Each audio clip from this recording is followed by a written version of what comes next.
If you've spent any time in faith circles, you've probably heard of the Proverbs 31 woman. She's often held up as this gold standard, the ultimate CEO, artist, philanthropist, wife, and mother, all rolled into one. And for a lot of people, she's not just an ideal, she's a source of some serious anxiety. And that really gets to the heart of the matter, doesn't it? Is this famous passage supposed to be this overwhelming, totally unrealistic to-do list for women?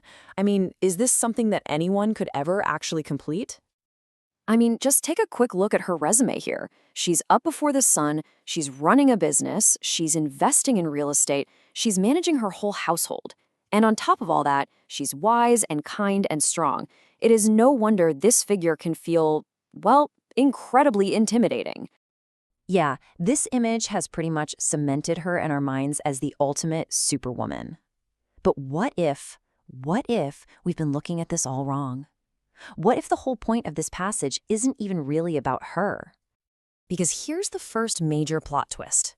This famous, detailed description of the ideal woman, it actually wasn't written for a woman to read.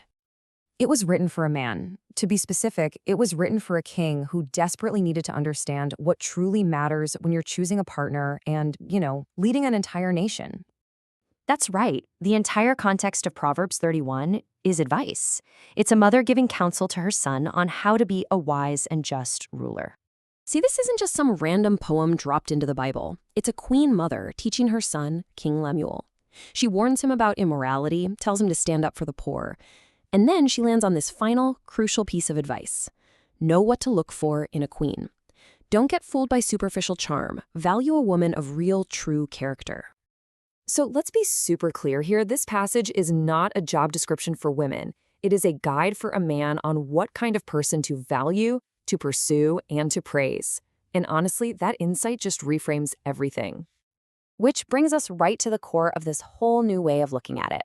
The Proverbs 31 woman is all about character, not a checklist of things you have to do. This chart really breaks it down.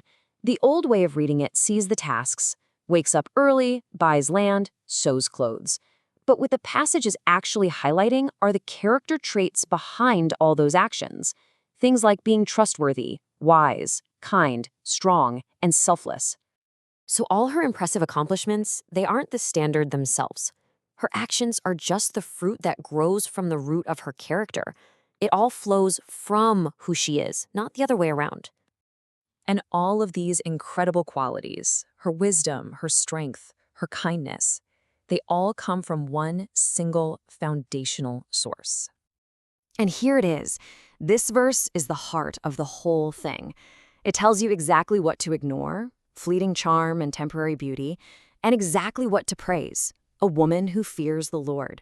That deep reverence is the engine driving everything else she does. Okay, this perspective gets even stronger when we understand the literary style being used here.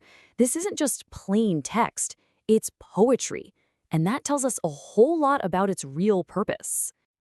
So, the original Hebrew text is actually an acrostic poem. Each verse starts with the next letter of the Hebrew alphabet, from A to Z. Now, this literary device was a signal that what you're reading is a song of praise, a piece of art celebrating an ideal, not a literal checklist. What this means is that she isn't a single historical woman that everyone is supposed to perfectly copy. No, she's a composite picture, an idealized portrait of what wisdom looks like when it's put into action. She's a symbol meant to inspire, not a burden of perfection meant to crush you.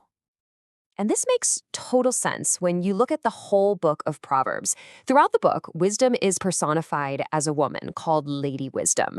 And folly, it's also personified as a woman, the adulterous woman. So the Proverbs 31 woman is the book's grand finale. She is the ultimate climactic picture of what a life guided by wisdom actually looks like. So, after all of this, what's the real treasure? What is the ultimate takeaway from this entire passage? Well, the passage opens by saying that this kind of woman is rare, and her value is far more precious than jewels. Her worth isn't in her productivity, it's in the precious rarity of her character. So the final comparison here is crystal clear. The passage is teaching all of us to look past the things that fade, like charm, external beauty, or even worldly accomplishments, and to value what actually lasts: character, wisdom, kindness, and strength. The takeaway from all of this is so freeing. This passage isn't a weapon to be used for condemnation or a tool to make people feel guilty. It's a beautiful, powerful celebration of character. It's a song of praise for a life that is rooted in something much deeper. And so this ancient text leaves us with a really relevant question for today. In a world that so often values the superficial, what standards do we use? What standards define a truly valuable life, both for ourselves and for the people we choose to admire?